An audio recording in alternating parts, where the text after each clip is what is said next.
ثاني واحد قتلته كان طالع من سوق الخضرة، طلع من فوق الجسر،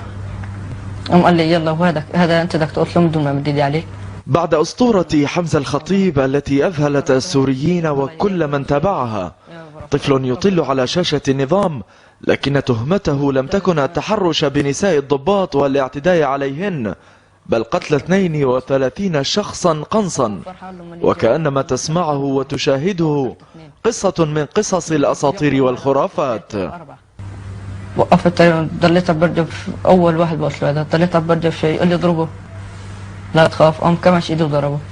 ضليت 3 أيام بعد ما ضربته ما أحسن أنام، أضل أشوفه بمنامي. الطفل شعبان عبد الله حميدة من حلب لم تشفع له نعومة أظافره من أن يكون مادة دسمة لإعلام النظام، شأنه شأن الطفل روان قداح وحازم حريري، لكن شاشة تلفزيون النظام منحته صورة الرجل الخارق القاتل ل10 عساكر و13 مدنيا وحوالي 9 مسلحين، وكأنه بدأ في التدريب على السلاح من الساعات الأولى لولادته. وبسيناريو مشابه لكل تجاربه السابقة يعرض إعلام النظام الطفل شعبان على أنه مجند في لواء أحفاد الرسول، حيث استلم من خاله مسدسا صغيرا وحدد عياره ب5.5 بكل ثقة، بعد أن طلب المحقق منه ذكر ذلك، ليضيف الطفل في اعترافاته أنه كان يستلم مهامه في القنص من الساعة 7 صباحا إلى 4 عصرا، أي بمعدل 9 ساعات كاملة،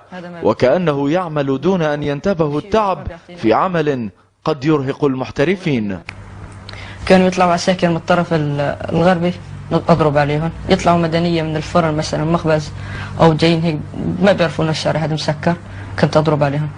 وظهر جليا في اللقاء التلفزيوني أن الجمل التي كان ينطقها شعبان غير مترابطة، كما كانت علامات الشرود والنظرات التائهة واضحة عليه، بالإضافة إلى أن المعلومات التي كان يدلي بها كانت دقيقة جدا من حيث التمييز في الجهات، عندما قال إنه كان يقوم بقنص العسكر الذين يظهرون من الطرف الغربي، لدرجة أن من يستمع إليه يظن أن الماثل أمامه شخص بالغ على درجة عالية من الوعي وليس طفلا. فهو عم بيقول لي إنه معلش هذا كلياته جهاد وكل ما أنت،